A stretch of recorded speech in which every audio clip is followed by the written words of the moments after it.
Na wasikiliza. Nataka gani? Mjumbe. Yaani nikuelezea mjumbe. Wewe acha. Unajua nini mjumbe? Mimi mwanamke nishamchoka. Unajua kumchoka? Yaani nimemchoka lakini si hivi. Sasa unamchokaje wakati mke wako? Ni kweli mke wangu, lakini mke wangu atashinda kitabia. Kwa sababu huyu mwanamke ninapokuambia huyu ni shughuli na yeye. Yeye na shughuli. Yaani pale mtaani ninapokuambia, yeye ndo anaitwa mama shughuli. Soma mapai tena, mama shughuli. Yaani jina la mwanae limetoka. Imekuwa mama shughuli. Tatizo kubwa ni Viola. Yeye. Yaani unaona pale mtaani kama kuna shughuli yeye ndo baba Viola anakata.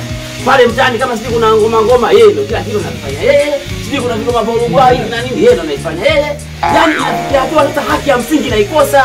Sasa kwake huyu. Wewe unashinda kukuelewa haki ya msingi unaikosa. Sasa yaani ile haki ya msingi kama mwanaume ni wewe nakosa. Unaelewa mjumbe? Wewe mtu mzima unaelewa vizuri. Sisi ndio kusifikiana mpaka kupiga makofi na unajua bora mtu yani asikwambie mtu katika maisha, katika mahusiano, katika mapenzi, katika ndani ya ndoa. Mtu bora yani akunyime chochote, lakini sio kwamba unaona afu upewi. Mjumbe, huyu mwanamke nakwambia. Unaona afu upewi. Inakuja hiyo. Nishakuelewa. Sasa sikiliza. Sasa muda umeenda. Cha kufanya hapa hii kesi tutaimaliza kesho. Sasa hivi najua wewe una hasira. Yaani na hasira kweli mjumbe? Hasira ulizokuwa nazo hivi. Ukirudi nyumbani, huyu utapiga, utamua, utapata kesi. Sio unielewa? Mjumbe. Hasira ulizokuwa nazo. Atakupa kesi hiyo leo nyumbani. Cha kufanya sasa. Leo huyu kuacha. Baba kesho ukija, hasira wewe imepungua. Hasira ikishapungua ukija hapa kesho ungemchukua nyumbani ugomvi umeisha. Hizo ni hasira. Yaani mjumbe nakwambia huyu sio mwanamke. Huyu sio mwanamke kabisa. Huyu jini. Kama jini tena zaidi ya jini. Wewe ndio mweke sawa huyu. Unaona wewe unafikiri mjumbe kama wewe. Haya sawa, haina shida. Mimi namwacha huyu. Sikiliza kidogo. Mimi namwacha. Leo mwache.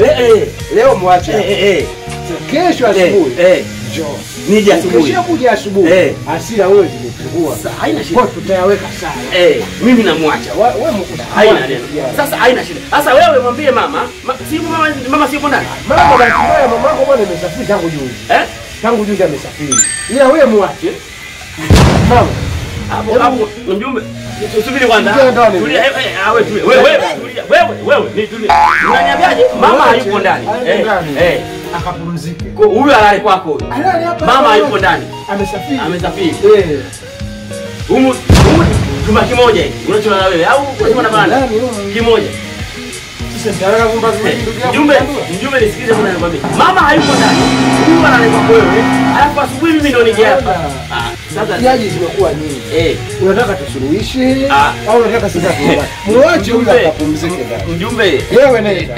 Kesho asubuhi leo tatizo liko wapi? Mjumbe, hasira kweli ninazo. Hasira ninazo. Lakini kwa hili tukio, mke wangu alale ndani. Wewe nyumbani ndani huko haipo mama. Tatizo liko wapi? Naye hadi asubuhi. Shida iko wapi? Shida nini? Haina shida mjumbe. Fanya hivi. Sawa mjumbe. Mimi haina shida. Mama nini sasa? Hapa ingie. Wewe. Aingie wapi? Huko ndani.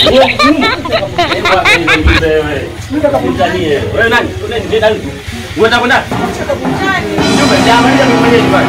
Twende, tutamaliza sisi wenyewe nyumbani. Hapana. Unajua unayamaliza. Wewe ndani? Hayupo ndani mama, mkeo hayupo. Mke wangu mimi alale kwako wewe mpaka asubuhi. Alafu asubuhi tuje kusuluhisha. Inaingia akili mjumbe. Wewe nenda huko. Mbona mmekuja hapa? Wewe nitamaliza mimi mwenyewe nyumbani. Sio nimlaze mke wangu hadi. Wewe mjumbe sio hivyo. Hapana. Tatu.